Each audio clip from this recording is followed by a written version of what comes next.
নমস্কার বন্ধুরা, সকলকে আমার চ্যানেলে স্বাগত। রাজ্যের সমস্ত ধরনের সকল সরকারি কর্মচারীর পাশাপাশি সমস্ত ধরনের পেনশনার এবং ফ্যামিলি পেনশনারদের বকেয়া ডিএ এরিয়ার পেমেন্ট সংক্রান্ত সুপ্রিম কোর্টের যে রায় গত 5ই ফেব্রুয়ারি দেওয়া হয়েছিল, সেই নিয়ে এই মুহূর্তে সুপ্রিম কোর্ট থেকে একটি অত্যন্ত গুরুত্বপূর্ণ খবর সামনে এসেছে। কী সেই খবরে কী কী বলা হয়েছে সকল কিছু আজকের ভিডিওতে বিস্তারিতভাবে আলোচনা করব। ভিডিওটি বকেয়া ডিএ এরিয়ার সংক্রান্ত অত্যন্ত গুরুত্বপূর্ণ, তাই প্রথম থেকে শেষ পর্যন্ত অবশ্যই ধৈর্য সহকারে দেখবেন এবং ভালো লেগে থাকলে অবশ্যই একটি লাইক করবেন এবং সকলের সঙ্গে শেয়ার করবেন।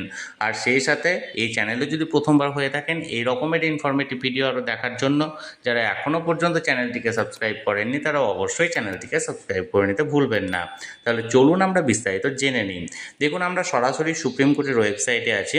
এখানে দেখুন ডায়েরি নাম্বার দেওয়া হয়েছে 21108/2026, the state of West Bengal versus confederation of state government employees West Bengal.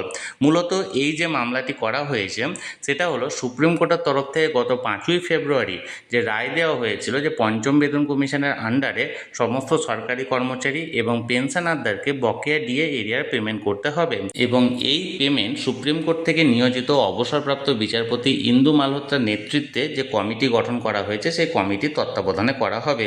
এবং এই আপডেট জানার জন্য এই কেসটি পুনরায় উঠতে চলেছে।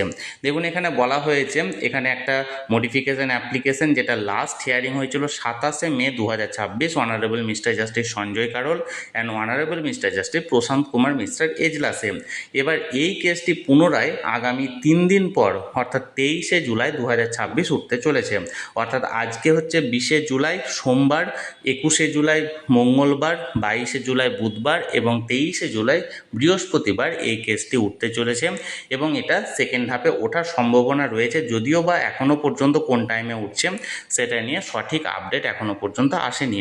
এবং এই যে হিয়ারিংটা উঠতে চলেছে, এই হিয়ারিংয়ে মূলত এই কাজ কতদূর অগ্রসর করা হয়েছে, কতদূর পেমেন্ট করা হয়েছে এবং মূলত কারা কারা এখনও বাকি আছে, বিশেষ করে গ্র্যান্টি নেট সংস্থা যে সমস্ত কর্মচারী বা পেনশনাররা আছেন তারা কেন পেল না এখনও পর্যন্ত, সমস্ত বিষয় নিয়ে এই কেসটি হিয়ারিংয়ের জন্য উঠতে চলেছে।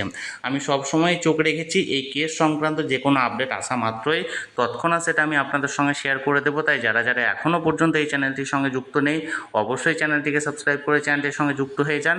আর এই ভিডিওটি ভালো লেগে থাকলে অবশ্যই একটি লাইক করুন এবং সকলের সঙ্গে শেয়ার করুন। আর সেই সাথে অবশ্যই চ্যানেলটিকে সাবস্ক্রাইব করে রাখুন। ধন্যবাদ, দেখা হচ্ছে পরের ভিডিওতে।